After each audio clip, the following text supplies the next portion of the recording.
Hey friends, happy Friday. That seemed like a lot in the caption of what I wanted to cover, and I promise this is not going to be a 30-minute video because I don't have time. Isn't that exciting? But I wanted to jump back in. First of all, thank you for your patience and love that you have poured into me during my absence. I don't know if I'd call it an absence, but I've been here in spirit, just dealing with my son's illness and an impending move cross country. It's been a little bit chaotic, but this is where I love what we learn with 2B Mindset and what we've talked about in this group because controlling our mindset, controlling our thoughts, what we do have control over is a beautiful thing. But I want to challenge you on something. I know a lot of you we all have ups and downs, right? We're all going to have amazing days. We're going to have days that are not so great. We're going to be on protocol and we're going to be doing what we said we were going to do, honoring that commitment to ourselves. And then other days we're going to basically blow it. We're not going to do what we said. And I want to talk about that. And the challenge I would have for you is that as we continue to grow together and move through this group, you have a couple of options. You can either, hi Veronica, you can either tune into food or you can tune into your emotions. And the sooner we start to tune into our emotions and understand what we can do with sitting with that emotion, sitting with those feelings instead of letting food become a replacement, the sooner we will continue on in our journey and the more progress that we will make. I want to give you a couple of high-level suggestions and kind of talk about maybe some of the things that are going on in your body and my body, and then we can talk about a plan, a new idea, something that you can incorporate in your tracker and understand some of the decisions that we're making, okay? So the first thing I would say to you is that learning is not doing. I know that you know that, but watching the 2B Mindset videos does not help you lose weight. Shocking, right? Watching the 2B Mindset videos and actually implementing what Alana's teaching us helps us lose weight, helps us live fuller, more satisfying lives. If you haven't gotten through the videos, I would absolutely urge you to make that a priority. And if you've gotten through them, watch them again. You can't watch them too much. In fact, I learned really great nuggets every time I watch them. But one of the things that we as a community should strive to dig into more is just talking about managing our feelings, because if we don't manage our feelings, we do tend to revert back to those old habits. It's not because we're weak or something's wrong with us. It's just that we're never trained to deal with emotions. Most of us, I won't say all of us, but most of us aren't. Here's something, I wrote this down and I love this. When you stop using food to cope with your emotions, then it's just math. Isn't that freeing? When it's not all about the pleasure that we get out of food, that emotional bank account that we get from food, it really becomes math. It becomes nourishment. It becomes less of the focus. I love, one of my mentors says something to the effect of, you should eat really boring food so that you can live a really exciting life. I love that. Not that she's saying you shouldn't enjoy great restaurants or fantastic recipes or veggies in your favorite preparations. But I think the point is this: when we start to concentrate our seeking of pleasure through the foods that we're eating, in particular processed foods, because that's where I tend to gravitate if I'm stressed, that's not the place that we should be doing things. We should be living big, bold lives. And when we have food that's not super exciting, that doesn't captivate us with desire, we are able to more adequately do that. Think about this. Most of us would say, I don't know, insert your favorite food here. Mine used to be blue corn chips. So this is going to sound silly, but you can insert whatever you want. It could be wine, it could be chocolate, whatever. If you had to imagine living in a world where there was no chocolate, blue corn chips, wine, whatever that is, could you do it? Would you want to do it? If your answer is, oh, that would be really boring, we need to do some work on your life. We need to address those things that are going on in your life, because that thing, that pleasurable item, really isn't the focus. Your life should be the focus. So part of what we have to do in this journey is to learn how to release desire for things so that it's not captivating us, okay? No desire means freedom when it comes to food. And I don't mean gosh, I think about like some of the foods that my grandmother makes that are amazing, and I only get them when I'm there. I'm in it, I'm enjoying it, right? Alana talks about positive mindset, positive weight loss when you're having a treat, being in that moment, just enjoying it.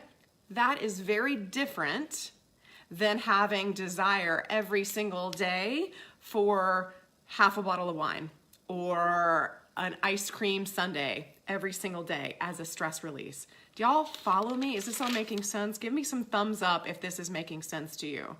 So the secret, there's kind of two secrets. They're not really secrets. They're two things that I have learned very well, is that to lose weight and to keep weight off, in particular to lose fat, you've got to do two things. Number one, we have to master lowering our desire for things, and then we have to master our hormones.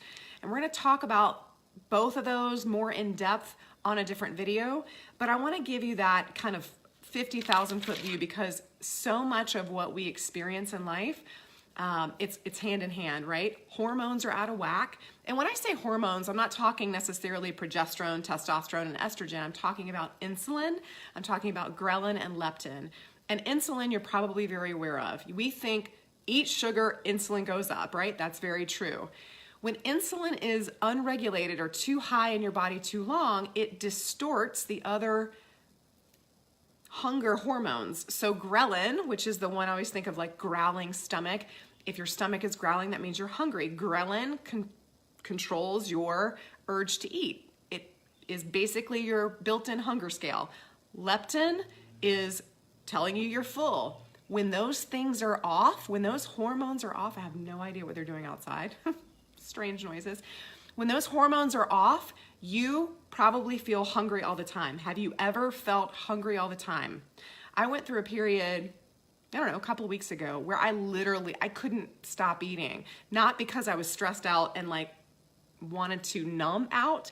I was hungry all the time. And it was a huge red flag for me that because of the stress and some other things, my body clock, my hormones, everything else, I wasn't sleeping great. It was way out of whack. So I knew I had to bring that back in line.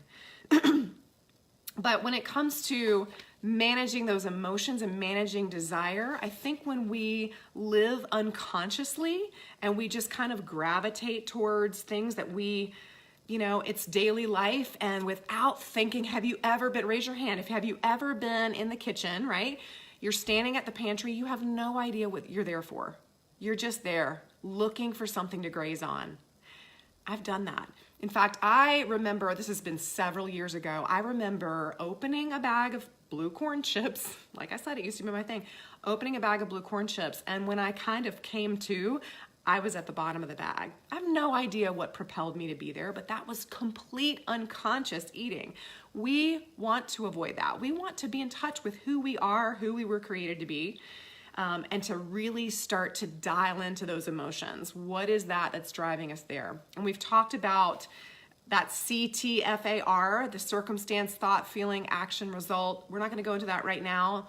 If you have questions on that, post below and we can talk about it. But I think when we overeat based on that subconscious need, that desire, that lack of really digging into emotions, we're setting up a spiral. See how that works? Then overeating raises your insulin, raising your insulin jacks up those other hormones. All of a sudden you're in a spin and it's very difficult to recover from. So here is the solution. So we want to ultimately reduce our hunger and desire to our natural state. Does that mean white knuckle willpower? No. Does that mean restriction of all things so that we feel like we're dieting again? No, because we promised you that's not what 2B Mindset's about. But we do want to manage those desires so that our hormones can readjust and those natural levels of hunger can come back. Imagine this. Imagine if you only ate when you were truly hungry, when your body truly needed to be nourished. Imagine that.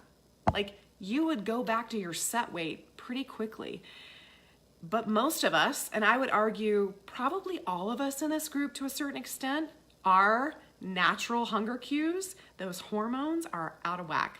So let's talk about how we get them back in tune. All right, so if you're feeling hungry all the time, Again, I would say tune into your food versus tune into your emotions. Let's figure out how to tune into those emotions and reset our signals. One of the biggest disservices we've done to ourselves is processed food. We think about sugar and we've talked about this before, desserts, candies, cupcakes, pastries, pies, all that kind of good stuff. But I really want you to think about anything processed, and specifically sugar and flour, anything with sugar and flour in it. Ugh, that's a lot. I made my kids gluten-free muffins yesterday, and it's gluten-free, but it's still a flour product. While it's still fine for them, it's got strawberries, I put collagen, they're yummy, flax seeds. For me right now, I need to reset my insulin, so I need to be off all flour products for a bit, all sugar for a bit. And when I say all, certainly something like Shakeology is a great example. There is a little bit of cane sugar in Shakeology, that's okay. I'm talking about added sugars, refined sugars in processed food, okay? So let's talk about a couple of steps. When we're understanding what's going on in our body, first of all, weight loss is really, this is gonna blow your mind, right? Weight loss is really just a series of decisions. It is, it's a series of decisions. We get to, and we've talked about this in here before, we get to use our higher brain. This is what separates me from my dog in the window. The prefrontal cortex, we are the only creatures that can think and plan, okay? I'm gonna make a point with this. Our animal brain is our instinct brain. Our animal brain is the one that says fight or flight. Our animal brain is like, we're stressed, let's eat, right? That is something that served us well hundreds and hundreds of years ago. It's not serving us well right now. It's causing us to get fat. It's causing us to put on excess weight that we don't need. So we have to employ this prefrontal cortex, I don't actually know where it is, it's probably more up here, to overcome that instant gratification, okay? It's a process, and I say it not lightly because it takes work. Again, it's not consuming the information, it's listening to the information and then acting it out. So the first thing we want to do is take hold of that decision-making process again. Number 2, we want to learn to process emotions like we've talked about. We want to start using CTFAR in our tracker. We want to listen to urges and the vibrations in your body. And by vibrations, I'm not getting all hokey pokey. I just mean like when you want to have that piece of chocolate, all right, but you're not actually hungry. You're just stressed and you really want that piece of chocolate. Taking a breath and sitting with that. How does that feel? Do I feel uneasy? Do I feel like I really just want to get up and get it because I know it's going to make me feel better? What does that feel like, sitting with that vibration in your body? Guess what? If you don't answer your cravings, it won't kill you. It's amazing. It's amazing. I've tried it. It didn't kill me. Not answering your cravings is a habit that will be just mind-blowing. Here's the problem with this. You have to learn to let your emotions flow through you versus allowing that craving to creep in and steal that time. So when we can allow our emotions to flow through us, I like to think of it, this is the visual, I think I've shared this before and y'all might think I'm crazy, but I think of it like my emotions are in a little canoe. It's floating down the river. I'm just watching it go by. I don't have to react to it. I don't have to answer it, right? Stress is in a little canoe floating down the river. I can watch it float down the river and I can observe it, right? And I can say I'm not dealing with stress today. See ya. That's not Pollyanna. I'm just not playing into it. I'm not answering stress with a craving. I'm not answering stress with a glass of wine. I'm not answering stress with fill in the blank, okay? So first thing is using that decision-making process. Second thing is learning how to process emotions and urges, and we'll talk more about that in a second. And then number 3, how to plan to lose weight without a lot of drama. We wrap so much drama into weight loss, right? We start to think about restrictions and diets, and even though we're in this new journey, we're in this new path and we're committed to doing things differently, how often do we like click over and we're like, oh, I should be doing keto. Oh, I should be doing this. I should be doing this. And we're gonna try to resurrect some diet from the past, right? We don't wanna do that. So we want to learn to use the tracker as a tool of freedom, right? Not as penalty. That's where we started with this, because I know that sometimes that tracker, it's like when you're not writing stuff down. We want to make those decisions ahead of time.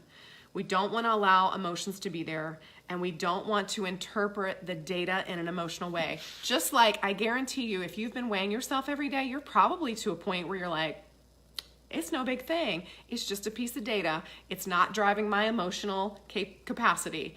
We want to use our trackers with our food that way. It's just going to be data. It's data collection. So here's how we're going to do this. This is a little different. You might want to take notes on this part. This is how we're going to hack our brains. We're going to create a different reward system when we experience that stress and that emotional vibration, right? When we start to experience that, we're going to circumvent it. We're going to do it a different way. We're going to learn something new, okay? So here's what I want you to consider, and this is not mandatory for this group. This is all, right? Your body is a chemistry lab. This is not calories in, calories out. Everything that Alana teaches you is just a suggested protocol. You get to make it your own, what works for you. But I want to just offer to you that this might be something new that works for you. And it's not anti-2B. This is all 2B wrapped into one. But I want you to do this. I want you to, instead of just logging what you've eaten, I want you to write down what you're going to eat 24 hours in advance, okay? 24 hours in advance. I want you to write out your meal plan. I know you might be the kind of person like me who on the fly, I just made Shakeology and I just put what I wanted to put in there. I want you to pre-plan that. So use your prefrontal cortex and I want you to pre-plan what you're gonna have. Low battery, gotta talk faster. Here's the benefit of that, is that every time you put in writing what you're gonna eat, and then the next day you actually eat according to plan, you build trust with yourself. You honor the commitment to yourself. Now, here's what might happen. You might be like, girl, tomorrow's the weekend. We're going out to eat. That's okay. Put that in your plan. Find out what restaurant you're gonna go to. And let's just say that, I don't know, you're going to your favorite pizza place. I didn't say you couldn't have pizza. I said put it down on paper. I want you to write down on paper, I'm gonna have 2 slices of my favorite Antico pizza. Y'all, if you're in Atlanta, you know that's my favorite. And I'm gonna have 2 glasses of wine. I want you to put it down on the plan, okay? And I don't want you to deviate from it. I want you to write it down and I want you to fulfill it. But I want you to always be writing 24 hours in advance. A little different than what Alana has said. Okay, number 2 is eat only and exactly what you planned, all right? So if you wrote down green salad with grilled chicken, and you go to the restaurant and you see a black and blue salad that looks even better, nope, you're gonna eat the grilled chicken salad, okay? Because you said you were gonna do it. We're building integrity, that chain of integrity with ourselves. Every time you add a link to that chain of integrity, you're building confidence. Once this chain gets built, I'm telling you, you won't deviate from it, right? This is like so cool. It's overriding the primal brain every single time you do that. If I say I'm gonna eat, I don't know, banana pancakes with a side of bacon, and I wake up tomorrow and I make banana pancakes with a side of bacon, that's overriding my primal brain. I'm building a chain of integrity with myself. I am not answering any urges that might go up. I'm building trust. Who doesn't want to build trust with themselves? All right, so inevitably, you're gonna hit an urge. Let's get rid of that notification. Something's gonna happen during your day. You're gonna hit some stress. The kids are gonna drive you crazy, whatever. An urge is gonna pop up. So I want you to sit with that urge. That's the hard part. I want you to sit with it. Here's what I love, is that you already have a tracker. You can already write down, you could be writing about the urge. You could say, grab your pencil. Kids are driving me crazy. I want to have a glass of wine right now, all right? But if that glass of wine wasn't previously 24 hours in advance written down as something that you were gonna enjoy today, I want you to set your timer on your Fitbit or on your clock or wherever, 10 minutes. And I want you to sit with that. And I just want you to allow it to be there. Do not answer the urge. And if your kids are looking at you like you're crazy or your husband's looking at you like you're crazy because you just set a timer and you're just now sitting like, ha ha ha, it's okay. It's a tool. We're building this. This is deconditioning that primal brain. This is deconditioning answering every single urge we have with food. I am so guilty. Flashback, remember when I told you I was hungry all the time a couple of weeks ago? You know why I was hungry all the time? Because I was getting stressed, had a lot on me. I was answering every single urge, and it might have been healthy-ish stuff, right? I have a whole section at the top of my cabinet, which is like, chocolate covered almonds, or they're like little, I don't know, healthy junk food. Does that make sense? Like healthier chocolates, Lily's chocolates without, but I was answering every urge. Stress would hit, I'd go break off a part, right? Something else would happen. I would have a handful of coconut flour chips. Whatever it was, I was answering every single urge. That's not learning to sit with my emotions. Subsequently, insulin always firing, insulin always up. I wasn't doing my body any good, and I was creating this vicious storm where I wanted to eat all the time, all right? The primal brain, here's what's so cool about this. The primal brain loves accumulation, right? We all love rewards. That's your primal brain. That's that lizard brain, the animal brain. But when you start to not answer the urge with food, and you do something to reward yourself, and I'm gonna say, get a glass jar. I don't have one. Here's a glass jar. Put a bead in it. Put a penny in it. Put something in it. Every time you sit with an urge, oh gosh, put something in that glass jar. That is, Bobo, shush. You are rewiring your brain. You are rewarding the positive part of your brain, okay? So the brain likes to plan, right? Prefrontal cortex likes to plan and then take something to completion. If you're not currently doing that, planning and taking it to completion, think about how confusing our brain is. Like, it's up there going like, I'm trying to support you in this plan. I'm trying to help you lose weight, and you're not working with me, right? You're letting the animal brain take over, and primal brain we should be in charge. Let's let it be in charge, all right? If you fill up a glass jar with urges, whether it's pennies or beads or whatever, you allow those urges.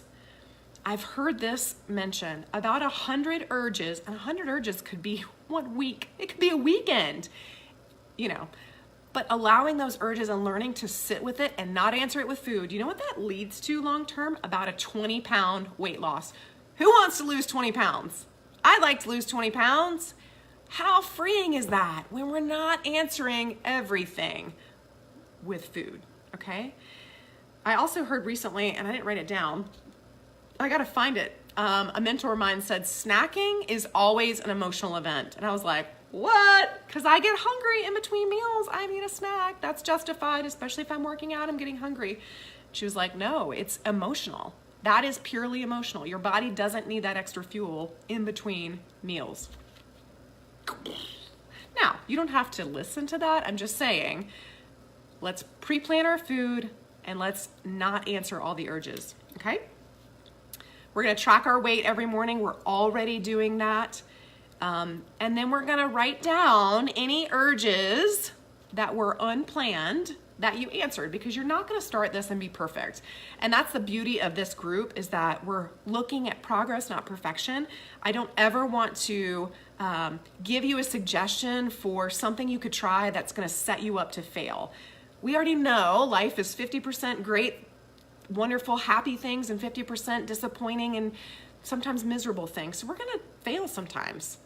Yes, you can pre-plan the snack. 100% you can pre-plan that snack. In fact, do that. And the cool part about it, when I started and I was doing Turbo Fire, this is years and years ago, I found at Trader Joe's the little snack packs that are like Omega Trek Mix, I think. And I loved them because they were portion controlled. I didn't have to think about it, but I knew every morning, without fail, 10 a.m., I was gonna get that little treat. Now it's a healthy treat, right? Afternoon coffee and beach bar, more of an emotional event every day. Now, that's a great question, Veronica. I want you to think about that. In fact, maybe today you have a little experiment. Maybe today, when it gets to that point, I want you to think about, am I hungry, or is this habit? Think about what Alana told us. And then if you're hungry, is it that true like gnawing in the stomach? Or is it boredom? Are you eating because you're bored? Are you eating because there's nothing better to do, or it's a slump in the day?